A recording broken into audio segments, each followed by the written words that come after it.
Welcome to the channel. I'm Brown. We're talking about energy cords today. So, what are energy cords? How do you identify them? Who puts them in you, and how do you take them out? And why do I know anything about this? Well, I'm a psychic intuitive and I've worked with energy cords for a long time.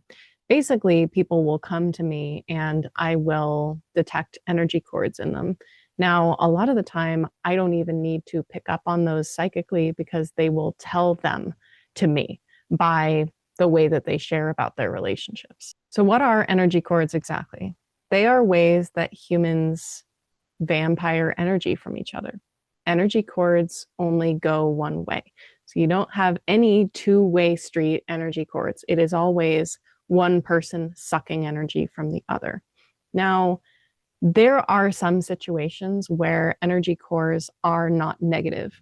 One of those instances is between a parent and child. There is literally a energetic umbilical cord from a parent to their child. And it's not just the parent that was the gestational parent, it can be all kinds of caregivers.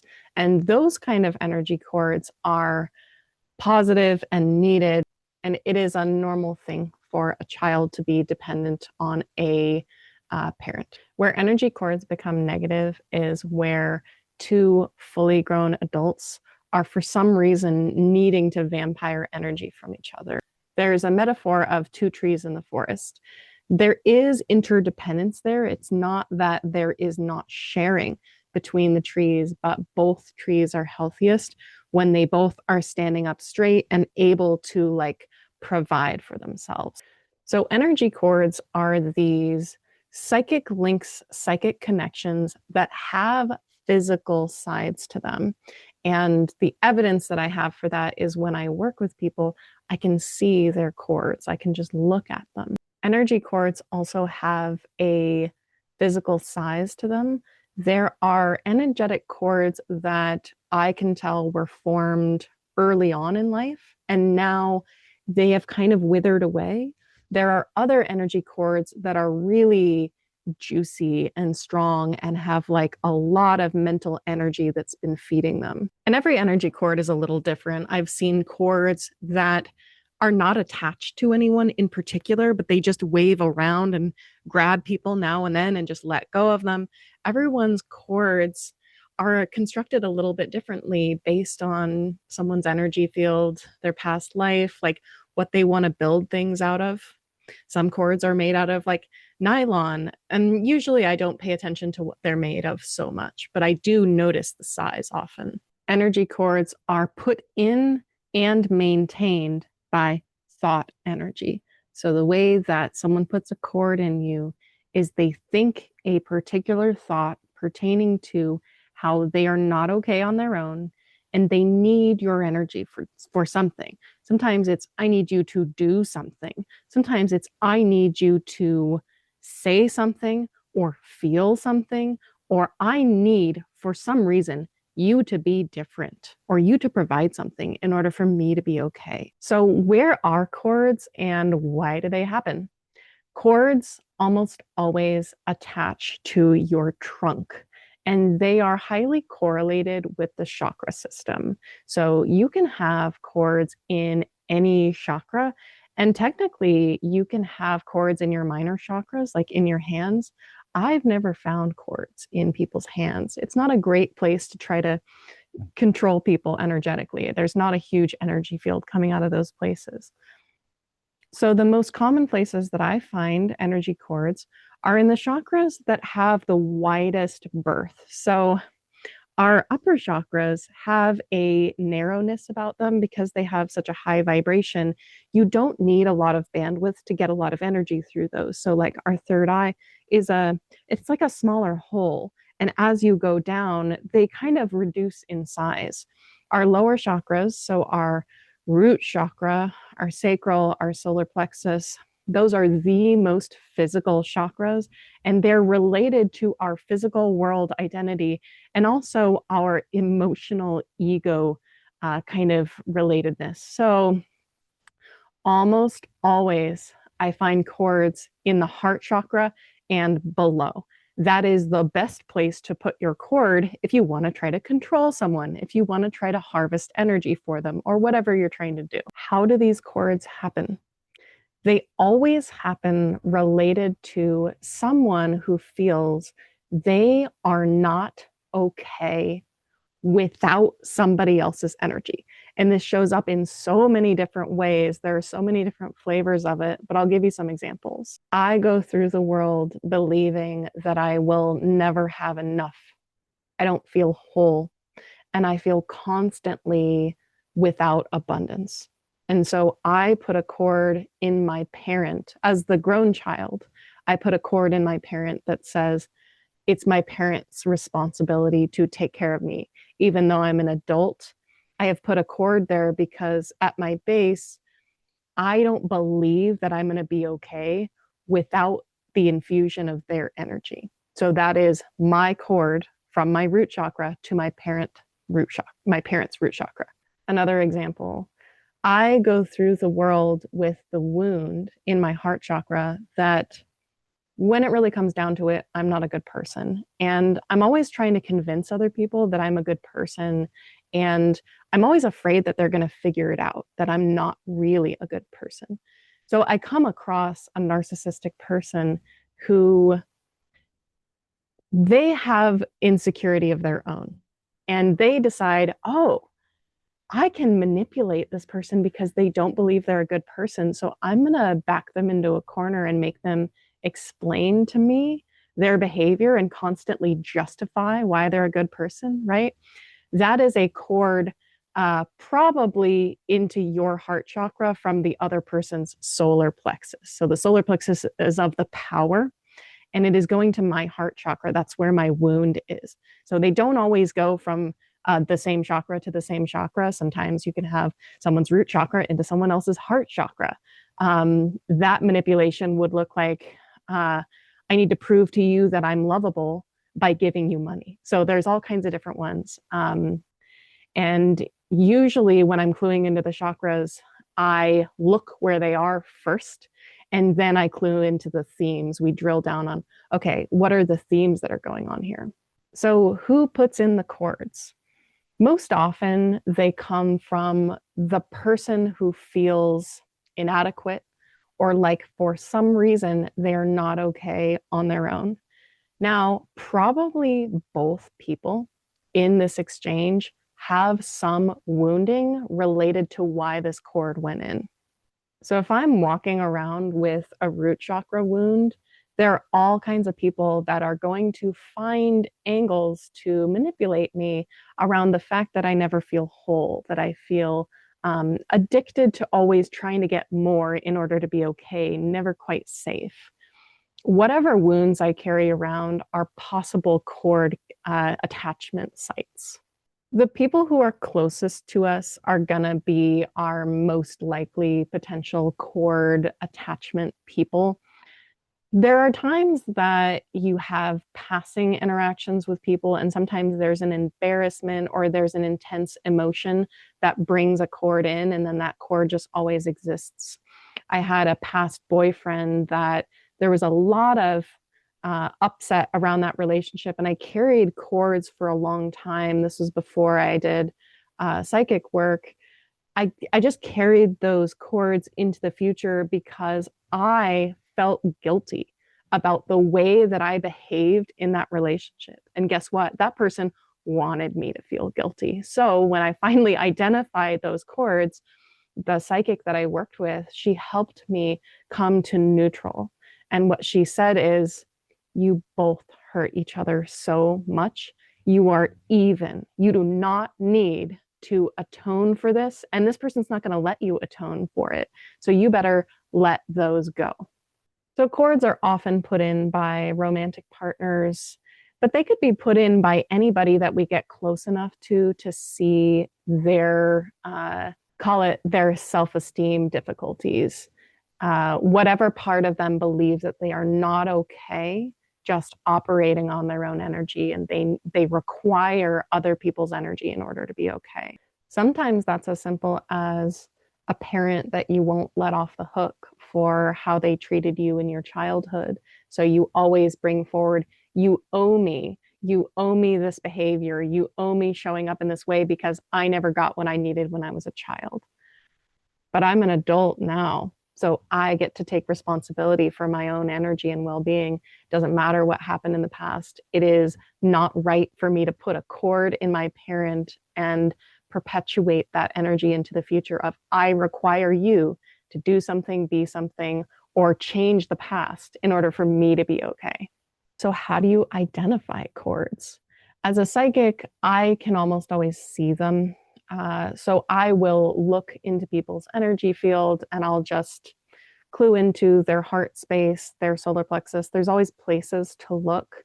I also can get different symptoms from people if they have a really overactive throat chakra, as evidenced by them talking, talking, talking, not able to listen.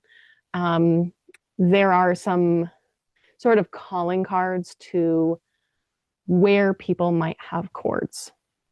If you're not someone who has the magical psychic ability to see cords, or you haven't trained that in yourself, look for the relationships in your life that feel unresolved, that feel yucky to you. When you go into your body, this situation feels yucky, it feels unresolved, or you feel like there's a lot of interplay with someone. You might have blocked someone, you may not have seen them in a long time, but there's like an energy flow there that's like, I know they're thinking about me. I know that they're wishing me harm, or there's usually an aliveness to the negativity. You won't have cords with every single person that you have had a negative past with. I have people come to me quite often with negative relationships from the past that they think that their partner has all of these cords in them. And it turns out there are not any cords. Because energy cords are specifically about vampiring other people's energy. So if your past partner was insecure about their ability to be popular and you were a popular person, they thought that they could borrow that from you. So they may need your energy for that. But if there were just a lot of like arguments and a lot of misunderstanding and a lot of negativity, it doesn't mean that y'all are vampiring each other's energy or that they're taking your energy. There are certain people who put in energy cords more often.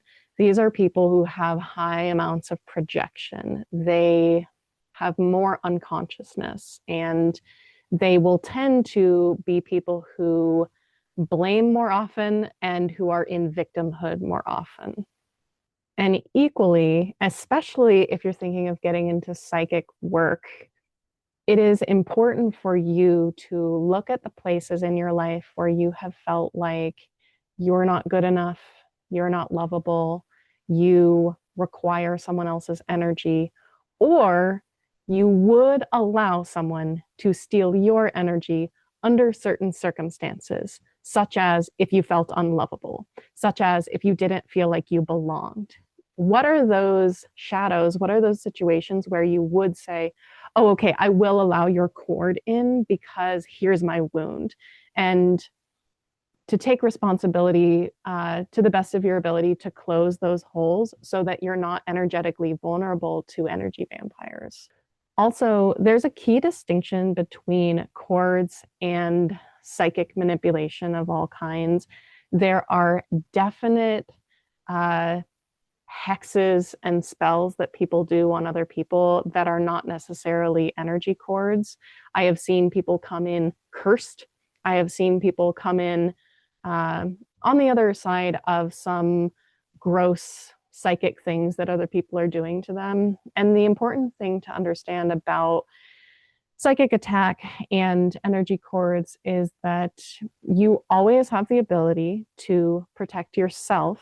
So you can always remove those cords. You can always prevent them from coming back or re-identify them if they come back and take them out again. You always have ultimate power to protect yourself energetically. And in psychic work, we use all kinds of things to help. I've got my hematite bracelet on. We use salt. I have fluorite that I really like for just energetic protection and neutralizing. So there's all kinds of different things that we can use to protect our energy field. But psychic attack is never as powerful, never ultimately powerful over you if you do not agree to it, if you do not allow it in, if you do not believe in it.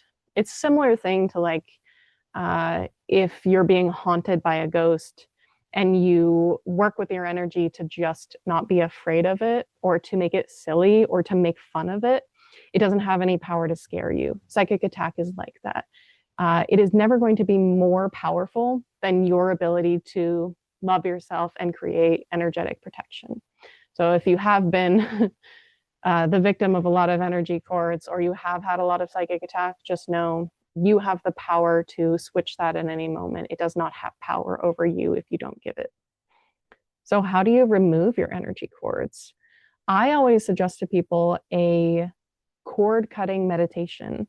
You can easily remove your own cords if you want to. Sometimes you're not able to identify where they are. And if you want like really specific honing in on what the themes are around this, you might go to a psychic and have them help clear your energy field. But I always say, look up a cord cutting meditation on YouTube. The way that I cut cords with people is I always revitalize their energy field. So I make sure that they have 100% of their energy before we do the work. I identify where the cords are. So if the cord is in the heart, I will work with the person. Why the heck is that cord there? Also, I find plenty of cords where the person I'm working with, they have a cord out to someone else. And I'll say, okay, we need to unplug this cord from your ex. Now let's find out why you don't feel okay in your heart space. What's missing here that you thought you needed to steal someone else's energy? Now, once I have resolved that emotional attachment, because if you don't look at the emotional side of it, if you don't figure out why you put the cord in the first place or why you accepted a cord, what that wound means to you, you'll put it in again, or you'll receive a cord from someone else the next time. So the important thing is to neutralize and even out that energy, to believe, oh, I really am lovable. And I am no longer going to allow people to steal my energy around me needing to prove myself that I'm lovable. So we level that out. And then I just imagine unplugging it. I see it as like an energy, just like your appliance, just like your toaster. I unplug the cord and I bring it outside the energy field. I revitalize that green bubble of your aura. And then I plug that energy cord into source energy. So that person who put the cord in you believes that they're not okay, they're not whole. So I would rather let them plug into source and be able to receive the energy that they need. And they don't need it, right? But they believe that they do. And so that behaves as a machine on its own. So once I've plugged it into source energy, I just give a quick revitalization. I no longer allow my energy to be stolen. I am completely in my own energy field, dealing with my own problems. I'm not a victim of other people. Other people do not need to be a victim of me. I do not need to have this interplay. And often people come in with several cords. It's rare to find just one. People who tend to have those cords, they'll have multiple. So we'll just move down. I'm trying to think if I move from down to up or up to down. I would say usually I move from the bottom to the top because we're talking about baser things. Also, unusual to find cords in the sacral for whatever reason. The sacral is the emotional and it's the sensory. So one or two times I've found people who have cords in the sacral who want to control the narrative or control the way that things are viewed or the story of things. So they want to control your perception. But often they're in the solar plexus. I want to control your power and your movement. I want to literally control your actions, or I want to control your money or your safety, or I want to control the way that you see yourself if you think you're a good person. Somebody asked, do I see a lot of cords in the back because we have back chakras and front chakras. Think of the back chakras as your backbone. They are your seatedness in this life. So the back of the solar plexus is how much do I believe in myself? How much, the backside of the heart chakra is how much do I believe that people are here for me and that things are just going to naturally go well, right? So it's my seatedness. The front of the chakras are my receptiveness. So the heart chakra, importantly, giving and receiving. The solar plexus is how am I reaching out for things and how am I desiring and fulfilling those desires. So almost always see cords in the front of the chakras because that's our soft front. That's where we're receptive to other people. And so that's where we're going to bring people in. The back of the chakras is mostly related to how well we are just like postured. So if you have a lot of issues with self-esteem, feeling like you are okay, feeling like you are centered, look towards the themes of the back chakras. Last but not least, how do you live your life cord free? How do you make sure that people do not steal your energy? Number one is to heal whatever wounds you have. Ideally, you will go through life with the feeling that you are the first authority on how good you are, how esteemable you are, in a sense that you are good and trustworthy, that you have integrity.